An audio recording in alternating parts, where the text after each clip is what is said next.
Hello, everyone. This is Lala, and for the last 3 days, I've been recapping the women from each of the prior three eras who have become veterans and have done at least 3 seasons to rank them as competitive challengers, and now I'm doing the same thing with Era 4.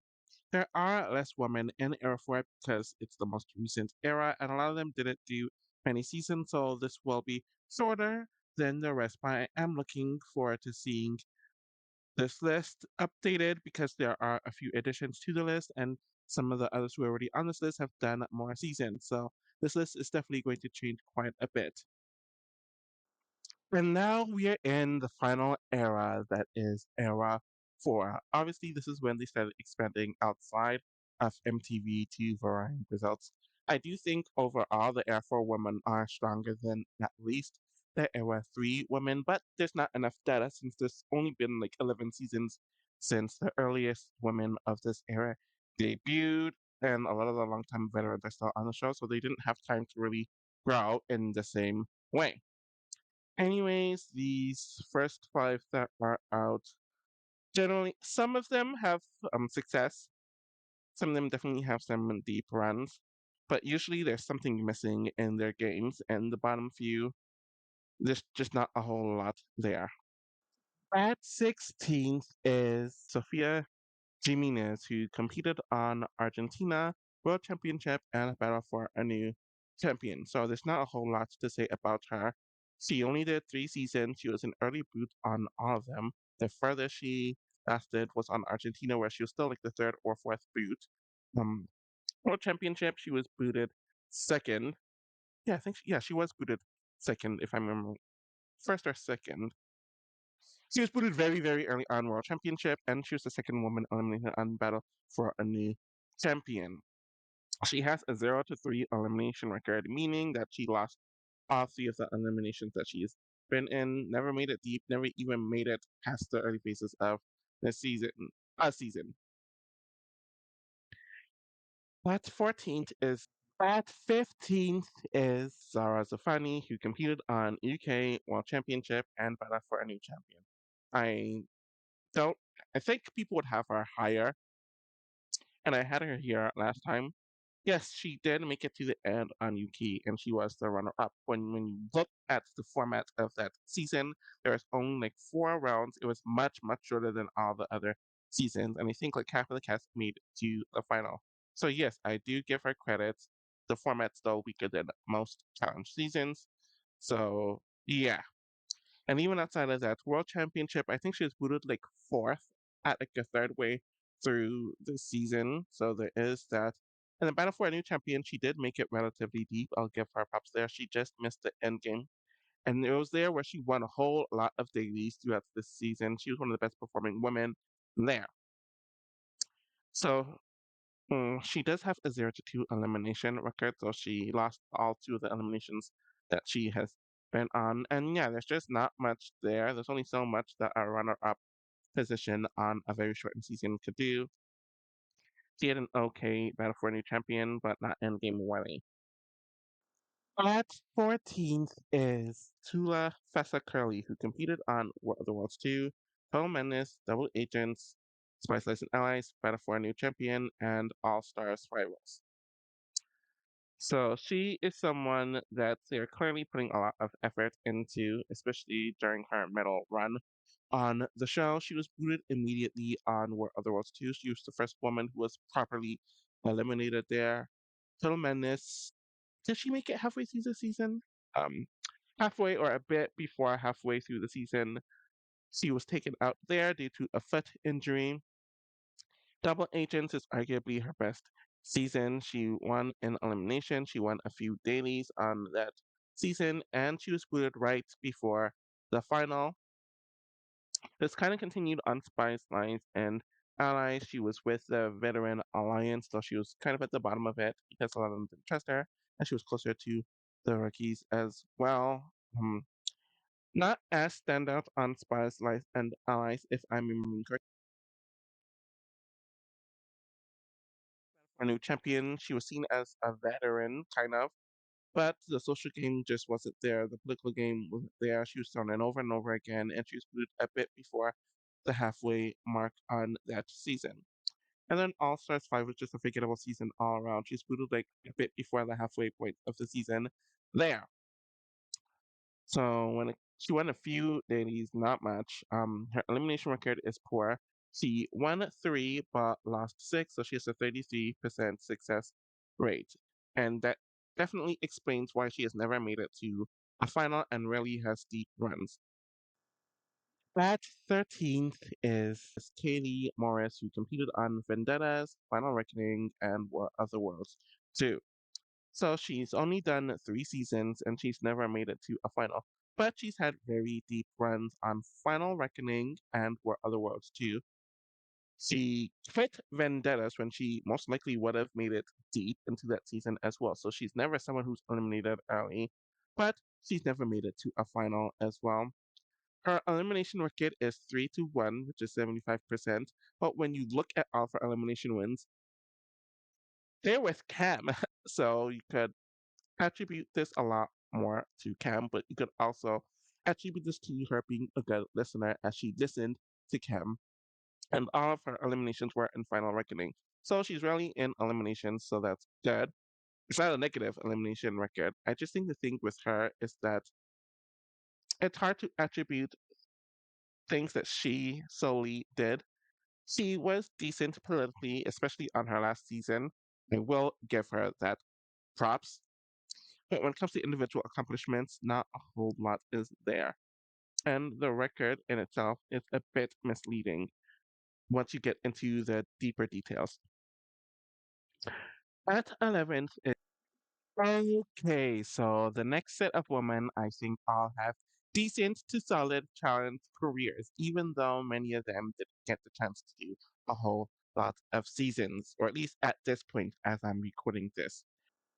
At 12th is Natalie Negrati, who competed on Vendettas, Final Reckoning, and War of the Worlds 1. So, yet again, she's only done three seasons. She's made it deep on two of them, where she was booted a bit before the final on Vendetta. She was the best performing woman on the season, especially when it came to the dailies.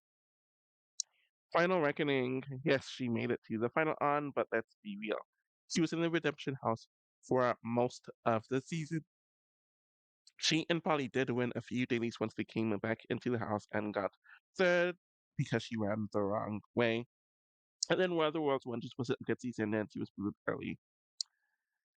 When it comes to her elimination record, she has won two and lost five. So her percentage success rate in elimination is 29%. And she chokes in eliminations, and that's a really, really bad trait to have. At 11 is Nurse Mateo, who competed on Ride or Die's Battle for a New Champion and Battle of the Eras. I'm sure people think that she should be higher, but when you look at her career thus far, it has been very baseline. So she has one okay season that is Ride or Die. She helped Nelson break his streak with not winning dailies, and she helped him win a few there. She was booted mid-season. She was the runner-up on Battle for a New Champion. She was in the majority alliance for a majority of the season, but then they started targeting her at the tail end. Then she needed to win eliminations to get there, and then she is out immediately on the Battle of the Eras. So dailies isn't her strongest suit, just from what I see here, and most of them are from Right or Dice. She has a 3-2 elimination record, so she won three and lost two.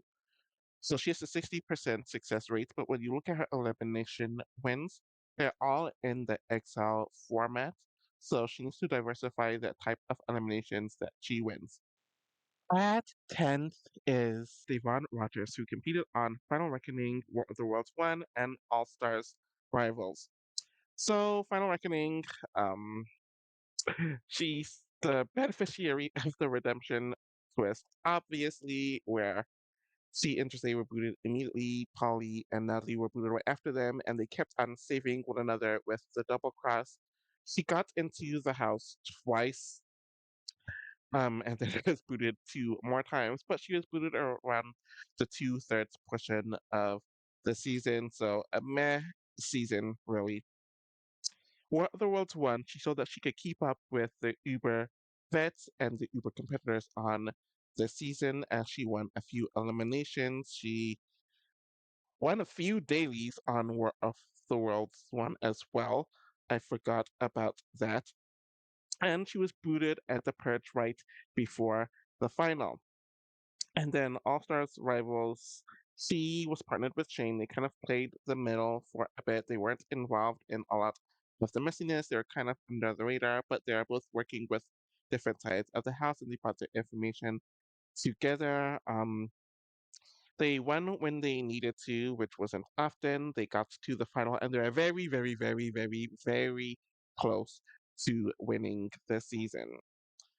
Elimination wise, she won five and lost two, so she has a 71% elimination rate. So she has a short but decent she has a short but decent challenge career, but compared to the other era for women, she is lacking. At ninth is Melissa Reeves, who competed on Vendettas, Final Reckoning, Total Madness, Battle for a New Champion, and All Stars Rivals.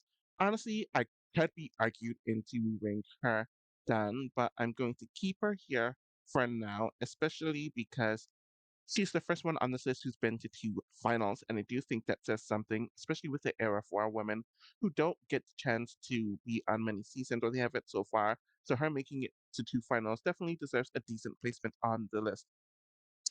Vendettas was a poor season for her, no way around it. Yeah, she was like the third woman. No, yeah, she was the third woman booted there. She was booted right away on Final Reckoning due to her fighting Kayla. And then obviously she came back on Total Madness. She was a lot calmer in comparison. You could tell she really wanted to make it far. She was taking the game seriously, though she still had her Melissa moments, of course. Battle for a New Champion was a rough season. She was targeted the entire time, and she made it halfway through the season there. And then she made it to the end on All Stars Rival. She and Nicole kind of just chilling, didn't do a whole lot, won the elimination when they needed to, and then got fourth on All Stars 5. Elimination wise, she won three and lost two, so she has a 60% success rate. So when you look at Melissa, she has two really poor seasons, one meh at best season, and two good seasons. So I do think that these next set of women are mostly good. We're starting to see some winners, and we're starting to see some women who, as I'm recording this, have a lot of momentum on their side and are relatively well-rounded compared to some of the others below them. At eight is Amber Zatra, who competed on Double Agents, Spice Dice and Allies, Ride or Dies, World Championship, and All Stars Rivals. So her first season had her winning. She was working with the Big Brother Alliance for a majority of the season, but she still got a bit of that much treatment at the tail end. She had to win a few eliminations to get there, and then she won. Spice Life and Allies, she arrived a bit late. She wasn't really a part of the Veterans Alliance. She was blindsided when Vessel and them targeted her. She had to win an elimination, and she was booted right before the halfway point of the season, so not a very good season for her. Ride or Dies, it seemed like she was kind of accepted into the fold, but when it comes to the daily, she performed very poorly with her partner at the time. But because of that, it caused them to be seen as a goat, kind of, and they were taken to the end game and rebooted in the second to last round before the final. World Championship, she made it midway before she was pulled because she was pregnant. It would have been interesting to see how much longer she would have lasted without that. And then All Stars Rivals was a season where she was booted right past the midway point, and here showed that she actually did win a few dailies, which was a weakness in her game overall. So when it comes to eliminations, she has won five and lost three, so her percentage rate is 63%. I think the thing with Amber is that she probably peaked too early with her winning season. She has struggled to make it far again. She usually gets booted on the halfway point in most of her other seasons, Ride or Dice being the notable exception. And there are definitely some other weaknesses in her game when it comes to like puzzles and math and stuff like that. Despite her being a winner, she has more holes especially socially compared to the women above her, and heck, even some of the women immediately below her. At seventh is Michelle Fitzgerald, who competed on Spice, Lies, and Allies, Ride or It Dies, USA 2, Battle for a New Champion, and Battle of the Eras. The interesting thing with Michelle is that through each of her seasons so far, as I'm recording this, she has done better and better and better and better and better. So you really see the ascending um incline and the ascending momentum that she's gained with each and every season. On Spice Lies and Allies, she was an early boot. She was booted fourth on that season, and she was definitely given the rookie treatment there. On Ride or Die, she and Jay won a few dailies, and they had some allies, but obviously they misplayed it, and Michelle's still a people pleaser. It all came back to bite them in the butt where they are booted a bit before the halfway mark on that season. USA too, she was in the perfect spot where she was able to get along with the newer USA people, but was also kind of good with the vets as well. She won an elimination right away. But she was kind of playing both sides, and people were catching on to her, which bit her in the butt, and then she was sent home right before the final in the second to last round on USA 2. Then she does another season like a few weeks later, which is Battle for a New Champion. And she essentially had all the relationships at her beck and call. She really controlled the political game the entire season. She didn't have to go into elimination until Cara Maria called her into elimination. She won. Everything was going her way on that season, but she was purged last minute in the final purge of the season where she would have made it to the final otherwise. And then, just when we thought that everyone was going to target her on a battle of the eras, she won a few dailies to protect her spot, especially early on in the season. She was able to reunite with everyone in her era, and then she pretty much decided to take on Johnny Bananas after the whole Devon situation happened. She was thrown into a few eliminations in the second half of the season. She had to win her way back, and then she performed pretty well in the final, but the karma twist bumped her from second to third. So she's only been to one final in 5 seasons, but you definitely see her improving, and she's more consistent than the women below her. When it comes to her elimination record, she has won six and lost three, so she has a 67% rate on that front. At sixth is Michaela Bradshaw, who competed on Spice Life and Allies, USA 2, and Bits and New Threads. So she's only done 3 seasons as I'm recording this, and only two of them are good. So let's talk about Spice Life and Allies. They were forced to go into a second quarantine where the cast pretty much looked up all of her survivor history, so they used that to get her out.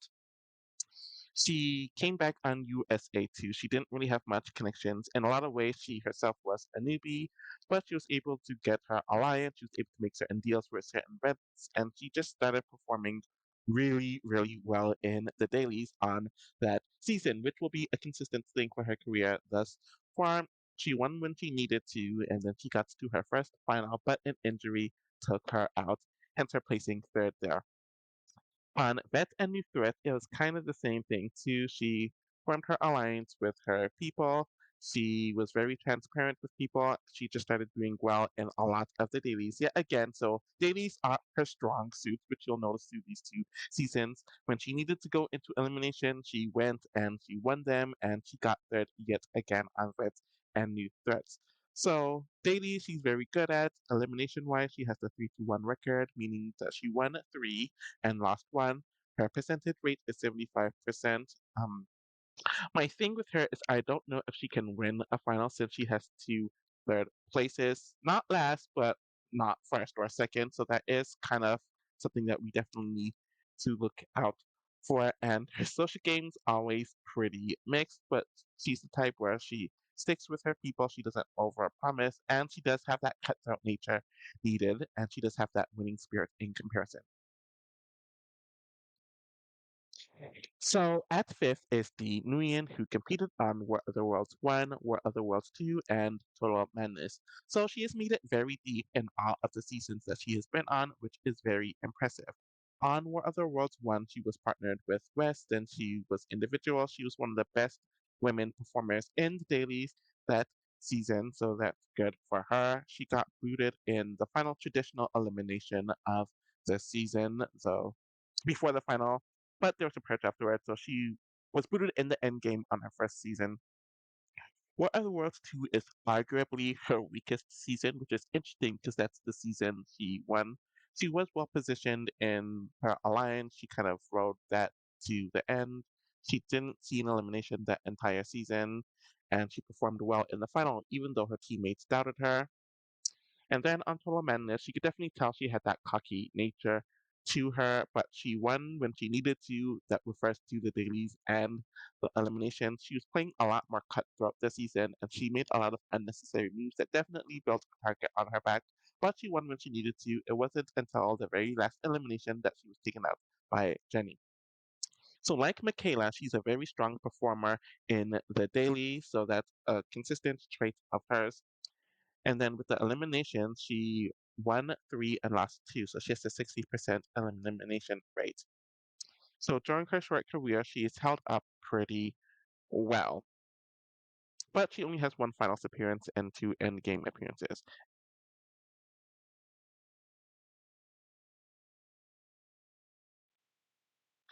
Okay, so now we're at the top of the top regarding Era 4. These women have done more seasons than most, and they are overall very, very, very strong players. Most of them are winners. They all have good elimination records, and they're all very diverse. So at fourth is Cam Williams, who competed on Vendettas, Final Reckoning, War of the Worlds 1, War of the Worlds 2, Double Agents, and All Stars 4. So she's the final non winner on the list. And honestly, as time goes on, whether it's just more Era 4 women doing more seasons or me just changing my mind, I could see myself bumping her down. So she was the rookie of the year or rookie of the season on Vendetta. She went into several eliminations. All of them were against mercenaries. She came out on top. So politically, she wasn't at her best here, but she made it to her first final on Vendettas, though she's at the bottom four. Final Reckoning was an interesting season because she was partnered with Kaylee. She wasn't close to the big alliances of that season, but she wasn't on the out either. It kind of seemed like she was a subsidiary. Um, but they made it midway before being eliminated, and then they benefited from the Redemption House twist, which caused them to make it to the end game before being punched. Before the final, she and Katie won a few eliminations there, from what I'm remembering. It was really the purchase that was the enemy this season. Where Other Worlds won easily her weakest season. She was booted bef- a bit after the halfway mark. Not really remarkable, but wasn't an early boot. Where Other Worlds 2 and Double Agents were very strong seasons for her, where she was in charge politically both of the season. She rarely went into elimination. She was performing well in the dailies and she held her own there. And then she made it to two finals, but she was the bottom for in the World's 2 final yet again and was the runner up, really fighting to escape third on Double Agent. So I think these two seasons are her prime seasons. Then she took some time off. She came back in All Stars 4, and it's crazy because she was the youngest one there, and all of the other players were older than her, not just by age but season wise, but she was still very in charge of the politics of that season. She made a lot of poor moves politically, and then she ended up getting booted a bit before the end game, roughly around like two-thirds through the season. So she has a great elimination record as she has won nine but lost three, having a 75 percentage win rate. The thing with Cam that I am worried about is her finals performances, where she's always in the bottom four or runner up. I don't know, and I'm doubting whether she has that clutch game to really pull out a win, especially as she's taking more time off. So I don't know if she has that win gene in her. At third place is Olivia Kaser, who competed on Ride or Die's Battle for a New Champion, Battle of the Eras, and Vet and New Threats. So it was clear that she was a very strong competitor, even from her first season, where she did win three eliminations, but you can easily poke holes in some of those eliminations, with two of them having a lot of audience assistance. And I guess the other one with Raven, she did dominate there. I'll give her proof She was able to blend in well enough with the people there, and she got to her first final where she got fourth due to the face injury that she suffered there. She comes back on Battle for a New Championship. She's in the Majority Alliance that entire season, but she was very insecure about her abilities, and people kind of seeing it as a fluke and attributing everything to Horacio. And I do think that insecurity kind of bit her in the butt, causing her to make some moves that she shouldn't have made at the end game. But she was booted right before the final. Still another good performance by her. Battle of the Heirs is quote unquote her weakest season in placement, though she still made it deep in the season and was booted right before the end game. She's the third last woman booted there. I do think she performed a bit better in the dailies that season compared to Battle for a New Championship, and she held her own against all these older players and more varied legends. Beth and Nusret was definitely a strong season for her. She was performing well in the dailies, especially earlier on. She took control. She had her people that she was writing for, but there was an alliance that kind of formed around that, and her back was kind of against the wall. She strategically nurtured herself as well in the second half of the game, who was aligned with the other side, and then the she was able to get Yami as a partner, which she didn't want, but it benefited her, and she was finally able to win the season. So she is pretty good in the dailies from what we've seen, maybe not the best at them. And her elimination rate is 5 to 2, meaning she has won 5 and lost 2 with a 71 percentage win rate. So Olivia always makes it deep. She generally has a good social game for the most part. She can hold her own politically at times and she can adapt with many different people. And now that she's a winner, she just rose a bunch. So yeah, that's it for Olivia. At second is Casey Clark, who competed on Total Madness, Double Agents, Spice Lives and Allies, Ride or Dies, Battle of the Eras, and World Championship. So Casey immediately came in and proved what a strong player she was and how good she was socially, causing her to get to the end on Total Madness and Double Agents.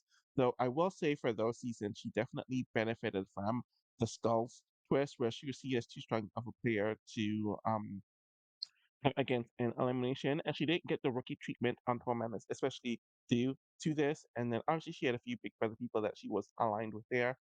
She did win her third season in Spies, Allies, and Allies, where obviously all the veterans at that point were aligned together. They decided to stick together.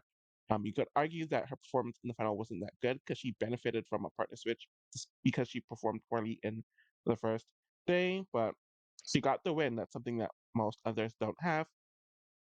Ride or Dice was a meh season, though she was partnered with her brother, who definitely held her back. They were booted a bit before the end game, so still a deep run, just not end game deep. World Championship was a very strong season for her because she had her back against the wall, especially in the second half of the season, where she wasn't in the majority for the first time, and then she was still able to fight her way to the final. Battle of the Eras, easily just a weak season for her, as she was booted right before the individual phase of the game, midway through the season. So she's a very strong performer in the dailies, as she won many in especially Double Agents and a few other seasons as well. She's very consistent in that realm.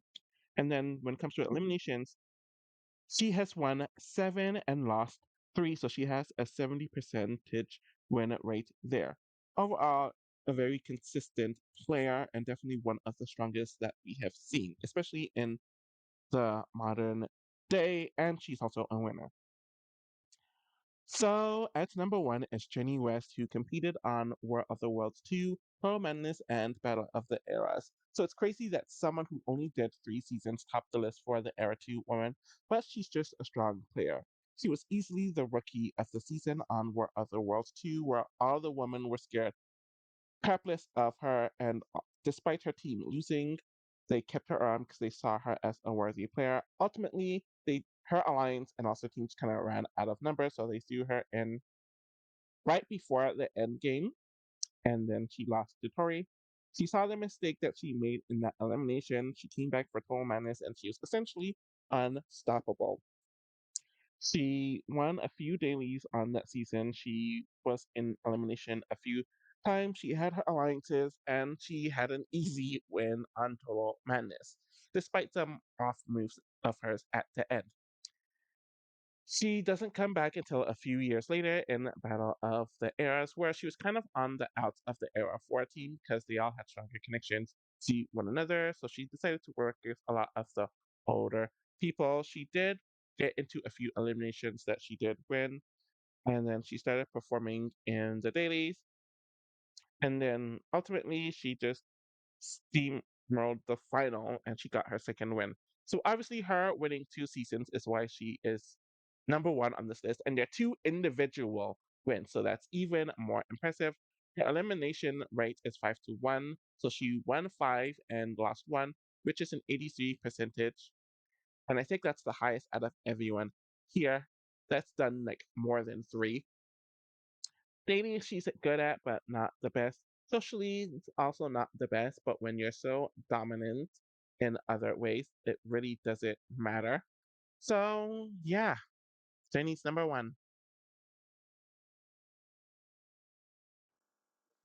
So, that is my updated list on ranking the women of all eras, specifically by ranking them by their era who have done these 3 seasons and are certified veterans. It was interesting looking at this list, especially since there have been a few who have joined the list as they've gotten 3 seasons, and it was interesting to see not only where they would rank, but where they would rank among others and how the others would rank amongst them. And then there are some who did the last 2 seasons, so it's interesting to see how their trajectory changed. But at the same time, some of my opinions just change on some people who haven't done seasons in a while. So there is that. Like I mentioned in the last series of videos, I am probably going to rank all of the men in one list. So it's not going to be irreverent. I'm just going to do one large list, and I'm going to probably do the same with the women. I am going to eventually um review season 41, Vet and New Threat, especially since the new season is filming now, and it'll be a few months before that airs. And I'm going to continue with the real world coverage. So, yeah, thank you all for watching, and I'll be back with more content soon. Bye.